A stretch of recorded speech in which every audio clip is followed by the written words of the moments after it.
one of the other things I have been doing previously was working in reverb development. So the motivation for this study is that when we had these test subjects that were listening to reverbs, they started craving certain aspects of the reverb, and it was very strange. They could get in early in the morning and just want to get started again, not their normal working habit. And it's the same with different reverb designers, so different companies, for instance, Lexicon in the US or Quantec in Germany, or the company I worked for, we are all found that if you have these, you could say, patterns of low frequency movement, if you introduce that discreetly, then it gives you much more pleasantness when you're listening to it in a small listening room. It was also true with various conductors and musicians, and I have been talking to about this. There's the conductor Celebidacque, for instance, who always talked about the soul of the concert hall and how recordings could never sound as good as being in the room. And there's Marcel, the conductor of the Vienna Symphony Orchestra. He visited Denmark at some point where the Vienna Symphony was playing in a concert hall of only 1,200 seats, so less than half Musikverein in Vienna. And so, of course, the acoustics, he wanted some extra support for the orchestra there. And it wasn't just a question of this RT60 or reverb extension. It was actually what really made him happy instantly was when that type, the same speed of movement was introduced that he was used to in Vienna. So there are some issues, some time domain issues that we have not been concerned enough about in Pro Audio. So there's the late great neuroscientist Jack Panksepp, who also said this several times, that sound is a special form of touch, and I had noticed that for a while as well. And then reading some studies from this Swedish group, or I followed them there in Gothenburg at Sahlgrenska University, they made some great studies about touch, where they found that we are not just using discriminative touch, but we're also but affective touch is very important as well. So it's another dimension to touch. And so there are certain nerve fibers in our skin that are low threshold. And what is special about them is that under what you could call Goldilocks conditions, they cause striatal engagement. And striatal engagement means that we are stimulating ourselves with endorphins in the brain. So the receiver gets endorphins in his or her brain because he or she is being stimulated. It's not necessarily sexually. It's a question of where you have like 3 inverted U curves. You have force, how hard we are touching each other, the temperature, and the speed. So those 3 are 3 inverted U curves. And if you hit them exactly right, you get the maximum pleasure in the receiver. And the Swedes over now, this will be 30 years now, they have been producing papers on this, and it's a generally accepted thing now. And so also psychologists are proposing that is also, you could call a sensory underpinning of social behavior. So let's just look quickly at vision, because we all think of vision as our central field being the most important. But that central field is only 1.5 degrees, so it's less than 1% of our visual field. You could also turn it around and say that the peripheral field, that's 99% of our visual field, that primarily detects motion. And even under low light conditions, we are very, very sensitive to motion outside our central field. The same is actually true for hearing, but normally we have the auditory cortexes. They get all the publicity, and that's where we are picking up or we're trained to pick up sound. So that's when we're understanding languages or hearing transients, short duration sound below around 200 or 300 milliseconds. They need to be learned before we can reliably identify them. So that's the responsibility of the cortices. But down here is where much of the fun actually happens, in the brainstem. And that's where the two ears are constantly compared at a much higher precision that you would expect. So let me talk a little bit more about that, because this is the early auditory pathway with the cochleas to your left and the auditory nerve called nerve number 8 here, and brain impulses will arrive at the brainstem. But then you can see what is called the superior olive up here. That's where we're doing localization and detecting envelopment unconsciously all the time. These circuits are active also when we're sleeping. And they're the fastest firing synapses of the entire body, around 10 to 15 times faster than anything involved in vision, for instance. And this intraoral force correlation is completely special in the human body for those reasons. So it goes to very low frequency and picks up minute differences between the ears.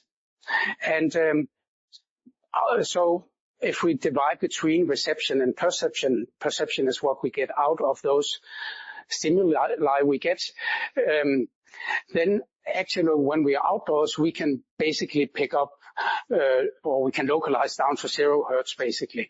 So don't believe the books that tell you we can only localize down to 100 hertz. That's unfortunate papers from the 80s saying that again and again, so we have started believing it, but it's only indoors we get confused. But it's not as if that exceptional ability disappears once we step indoors. It just turns into something differently, and that's what we'll talk a little bit about here. Because we did some tests now on auditory envelopment. And what has not really been done before is to do this with naive listeners across the ages. So we started with very simple sounds here. We had 2 noise sounds, and everybody in the test should just compare them. They're pink noise. When I say unlooped, it just means that it's not repeated, so it's not pseudo-random noise that repeats. So it's a long loop, you could also say. Then it's a very steep low-pass filter of 150 hertz, so basically only very low-frequency sound. And it's either correlated or uncorrelated.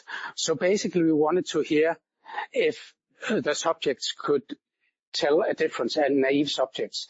They were just listening on Sennheiser HD 600 headphones at 72 dB SPLC weighted, and they could adjust it a little bit if they wanted for comfort.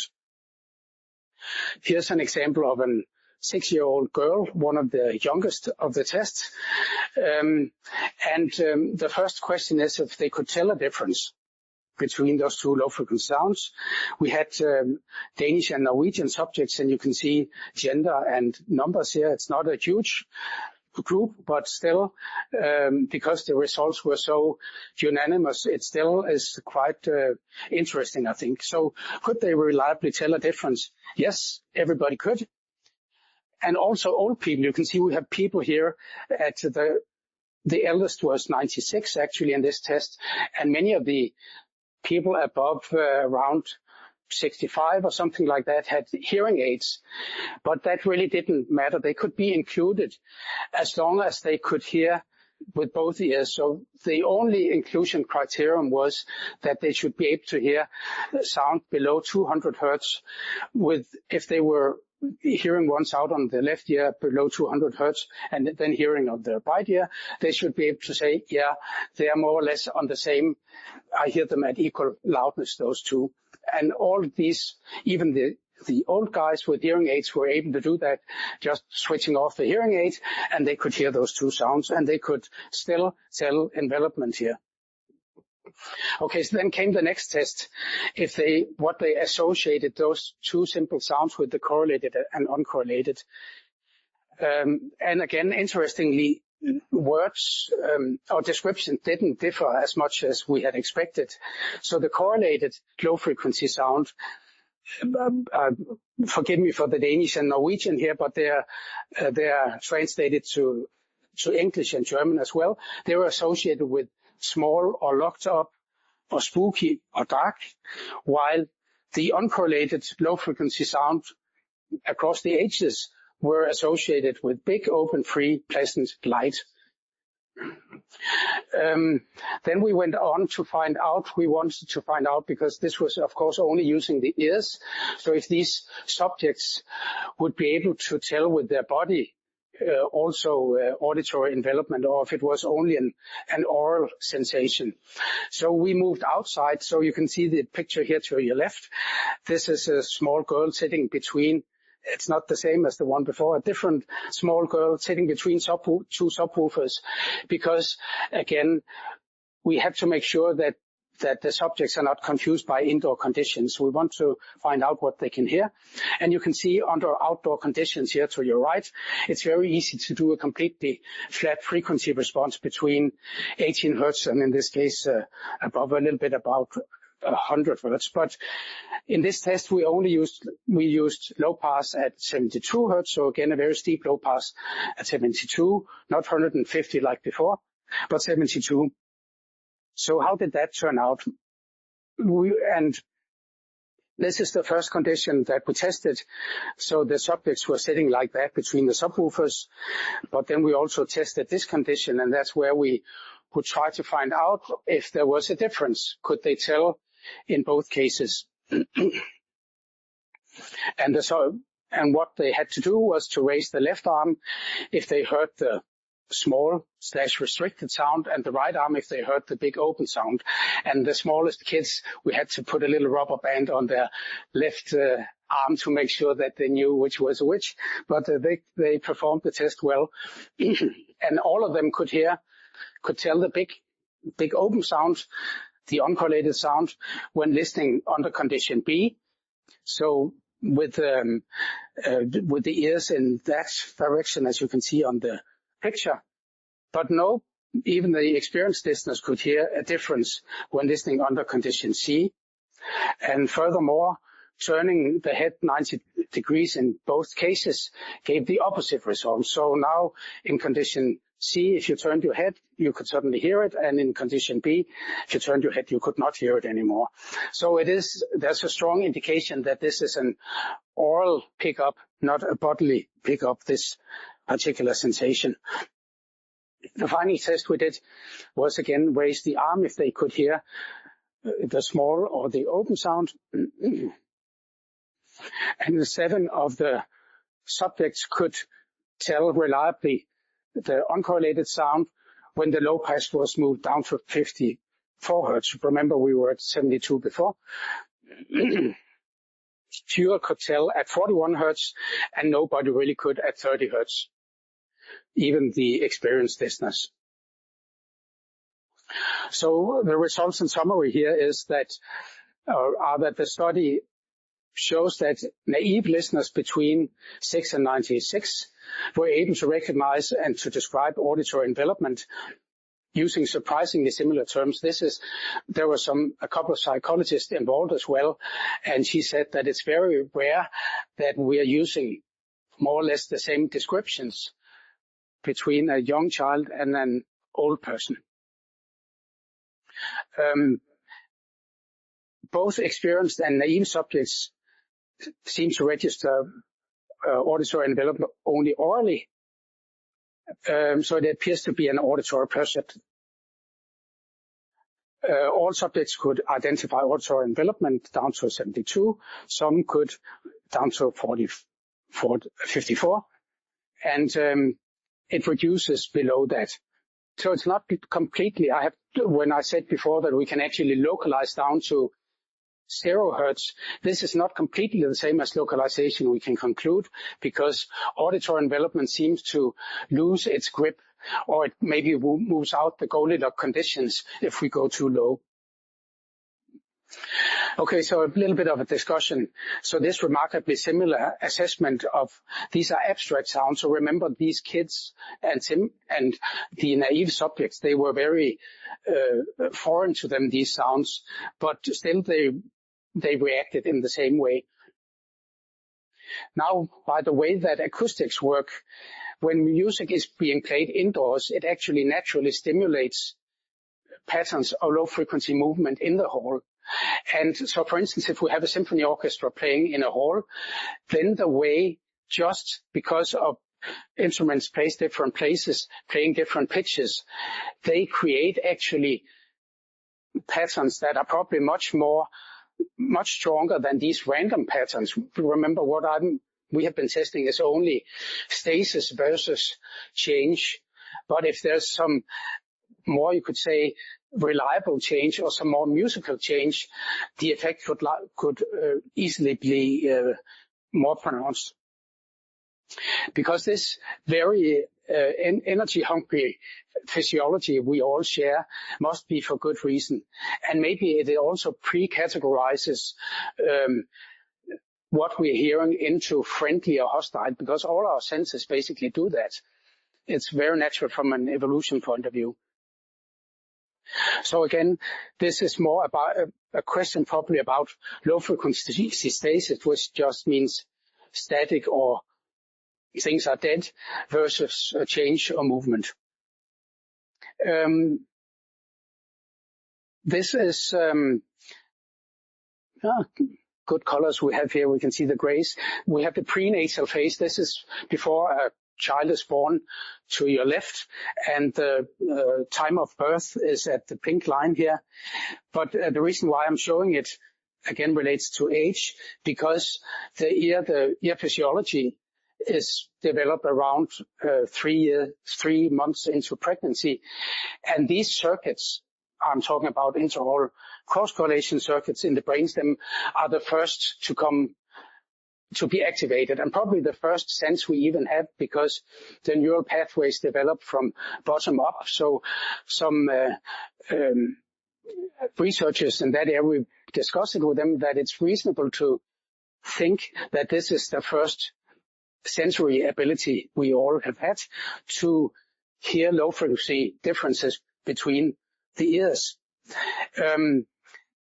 Localization, as we can register in kids, happen around 2 months after birth, and we can see it by, if you're snapping fingers, babies will be turning their eyes at that time.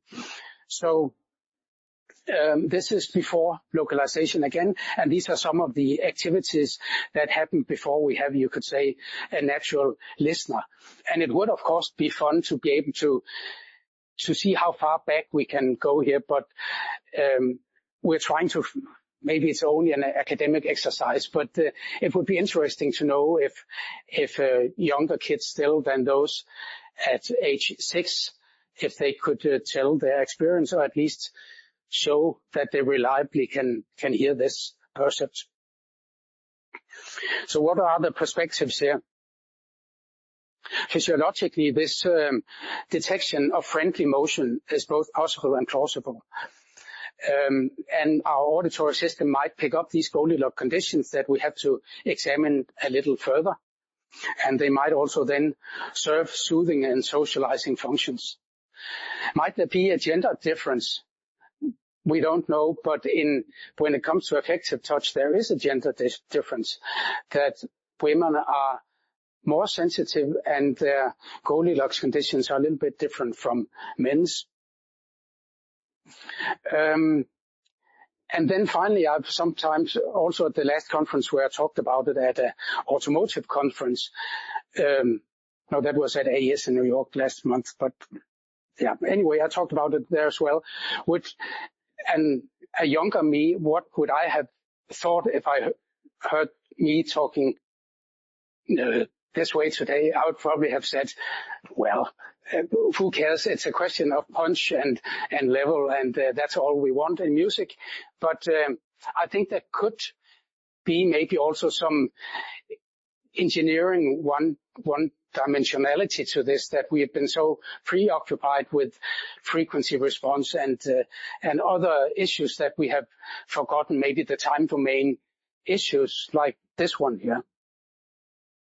And one of the reasons for that is that 3D audio, or we call it immersive audio, actually has a much higher potential than stereo to develop this in listeners. But the conclusion here from the study is that, of course, we've been playing music indoors for thousands of years, and we know that it has stimulated our ancestors. So this intraoral low frequency change sensitivity, I think, is universal and remarkable. It might have commonalities with friendly touch, and if so, of course, an even more highly valuable feature to make sure we get across. And here I come back to this auditory envelopment fidelity. How can we deliver it to a listener? We stand a better chance in a room with 3D formats than we do in stereo. Stereo, of course, in headphones, we can do it very reliably, but in room, we really cannot. And I think it also has a big potential influence on not just music listening, but also listening in your home, gaming, and automotive sound. So I think also as a society, we have an obligation to make sure that we're not overlooking something for 30 or 40 years in a row, that we could do better. And we certainly don't want that old idea that it doesn't matter where sound comes from below 100 hertz to make its way into AI systems, because then our people in the future will not be able probably to even enjoy this. So we also need to make sure that people picking up audio understand that there's a reason why mic arrays, that you need distance between microphones, that we need low frequency decorrelation, that you don't have a free lunch by just having a single point microphone. Then you're losing things like this. Data reduction systems is another place where we traditionally throw away inter-channel information. And playback systems at large, there can be several reasons for that. This one I'll just very briefly show you. You might recognize it. It's Mirage at Las Vegas. It's the Love show. And the reason why I'm showing it is that it had this remarkable system. Unfortunately, it just stopped. The Mirage is being decommissioned, or has been. But if you heard it, you're lucky. I heard it several times, and it's still the best live performance I've heard. And I think it's because they had this ability. So they had, in every seat, they had a possibility to give you uncorrelated versus correlated sound, speech intelligibility, correlated sound from the speaker in front of you, uncorrelated sound, at least down to maybe, my guess would be 90 or 100 hertz in your chair, and then a good Maya system in the sound, brilliant sound, and much better than the new halls that are being built, unfortunately, in Las Vegas. So that brings me back to the final topic here, that movie theaters are actually great public spaces where we can convey auditory envelopment reliably in a social setting. Again, we can do it in, you could say, an ego setting with your own headphones quite reliably, but it's great if we can have it as a social experience as well. And much better in a cinema than at a pop rock concert or concert halls in general, or in people's homes. So, and that's a very, you could say, emotion influencing capability to be able to steer auditory envelopment in the user. So even many pop artists use it. If you try noticing, for instance, Billie Eilish, how much she uses it constantly as a very strong distinction between intimate and grand, or to give attention to certain elements. So what I'm getting at here, that movie theaters might be used more for playing tailor-made. You have to, if you make good 3D productions or live or almost live, I'm sure they would be excellent at conveying this better than most concerts halls today. At AES in New York, Senior Korko played some live recordings from a German jazz club called Unterfahrt, and right now they're really good. And right now, MSM Studios are pioneering some 3D live music in cinemas in Germany, and that really sounds amazing as well. So, of course, they have to mix on a cinema stage because the frequency response is different and so forth. But the time domain, if they get that right, then the time domain is very reliable. So I think I have to speed up here. But we have a chain here, and to be able to deliver auditory envelopment reliably to the end listener, we need to take care of all those 5 elements here.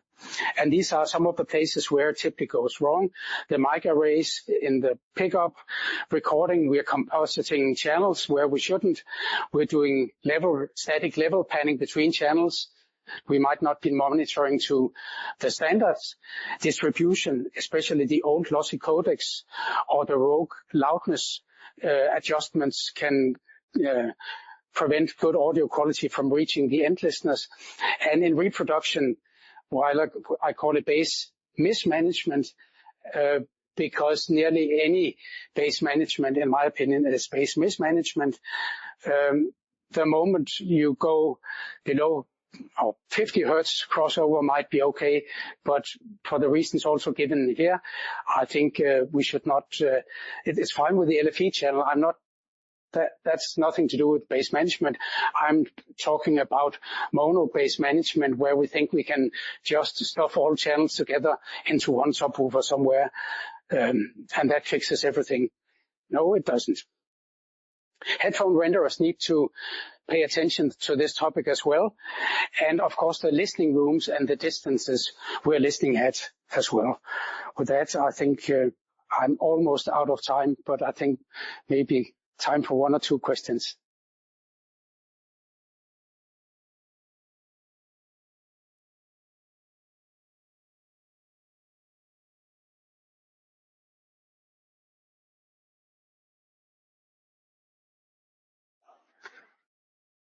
Thank you, Thomas. Charles Robinson, Dolby Labs. My 60-year-old self really enjoyed this talk. Thank you. I want to talk about bass mismanagement. Actually, there's a number of questions, but this is probably the most relevant for me. In developing Atmos, we looked for ways to make a more cost-effective solution. And it includes generally, it allows for bass management of surround. We found in our experiments that, as you say, having audible interaural cross-correlation was very important, even at moderately low frequencies and low frequencies. And so we require that there be at least a stereo presentation of the bass-managed audio. The question I have is for correlated signals and interaural level differences. Do you have research? Are you aware of research that talks about where that transition occurs from audible to inaudible of localization at low frequencies? I mean, it's, as you've said, there's this kind of conventional wisdom that it doesn't matter. But I've never found actually any compelling research that addresses that. So again, interaural level differences as opposed to cross-correlation. Yeah, thanks. And I was not trying to pick on Atmos in any way here. No. There's this reference up here called auditory localization of low frequency is a new PhD thesis, and she has done quite a good work here where she's trying to find out precisely also with standing waves in rooms how they interfere with this, and at which frequencies that is likely to happen and what influence it has on localization. But I also agree with you, if you do stereo-based management, the picture is much better. But I think it's also a question of the contrast. So you just want to also be able to create the intimate sound. So you want to actually, if you want correlated sound at the listener at low frequency, you should be able to create it. And if you want uncorrelated sound at the listener, you should be able to create it. So it's both, it's a wide dimension. And I haven't quoted it here because we are working on it. We can see it's not just black and white auditory envelopment or no auditory envelopment. You can rank, there are at least 10 or 12 points between uncorrelated and correlated where you can rank the sound only at low frequency, if that answers your question. I'll look at that paper. Thank you. I think I'm being kicked off the stage now, but thank you.